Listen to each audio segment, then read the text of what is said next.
Assalamualaikum warahmatullahi wabarakatuh. Salatu wassalamu ala asrofil anbiya'i wal mursalin wa ala alihi wa ashabihi ajmain. Amma ba'd. Hari ini saya akan menyampaikan kultum yang berjudul tentang kita hanyalah gugusan waktu.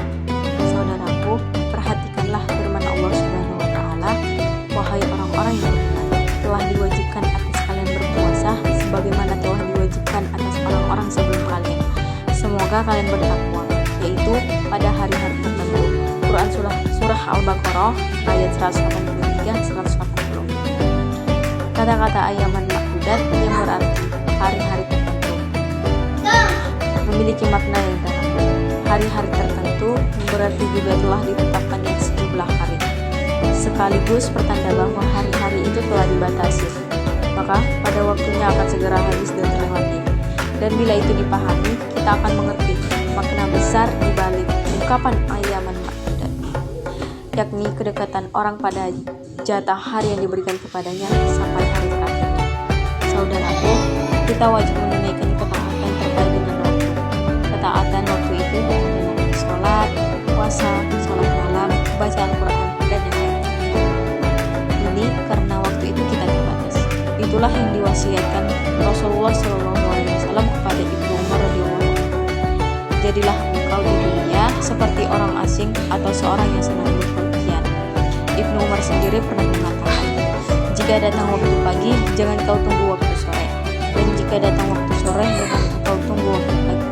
Gunakanlah waktu sehatmu untuk waktu sakitmu, gunakanlah waktu hidupmu untuk kematian. Ya ayaman ma'dudat, hari-hari yang telah dihitung, yang terbatas dan terbilang jumlahnya. Ingatlah bila hari yang telah terhitung itu habis hitungannya. Lalu kita harus meninggalkan sanak kerabat dan sahabat. Tak ada pengunjung yang bisa menunda habisnya hari. Tak ada pembatas yang bisa menghindarkan kita dari kedatangan hari perpisahan.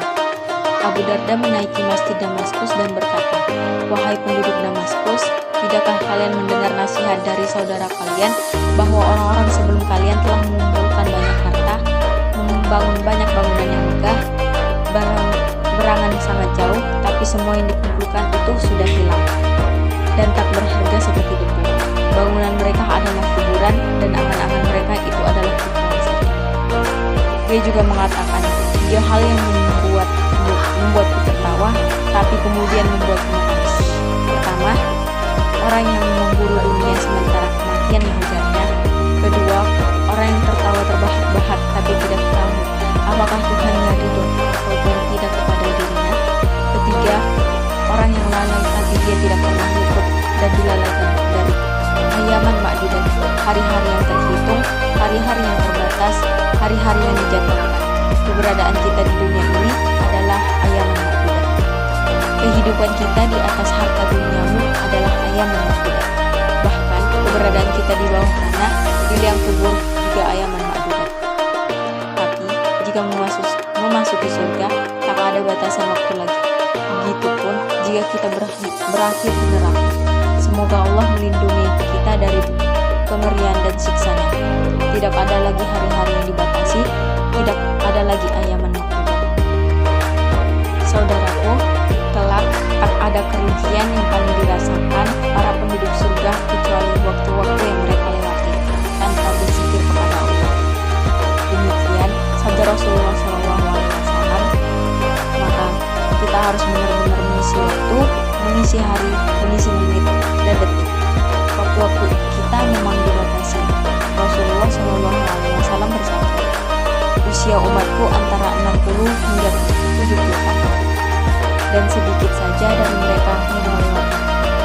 Diriwayatkan dalam sebuah atsar bahwa malaikat maut berkata kepada Nabi, wahai Nabi yang paling panjang usianya, bagaimana engkau memandang dunia? Nabi Nuh menjawab, aku menilai dunia seperti sebuah ruangan yang mempunyai dua pintu. Aku masuk dari salah satu pintu dan keluar dari pintu yang lain. Termasuk di antara karakteristik waktu adalah waktu ketika telah berlalu, tak mungkin diulangi kembali. Allah Subhanahu wa taala telah menjatah nafas terbatas yang bisa kita hirup. Setiap kali seorang hamba bernafas, ketika itulah jatah nafasnya berkurang sampai menuju batas akhirnya. Ketika ruh keluar dari jasad, saat itulah nafas terakhir dikeluarkan dan seseorang akan meninggalkan keluarga dan semua yang dicintainya, tanpa ada harapan lagi untuk kembali. Maka, Syekhul Islam Ibnu Taimiyah rahimahullah pun sangat menghargai waktunya. Sang anak menceritakan tentang ayahnya, yakni Ibnu Taimiyah rahimahullah. Ayahku, bila ia keluar dari kamar kecil, ia memberiku Al-Quran dan mengatakan, bacakanlah padaku ayat Al-Quran.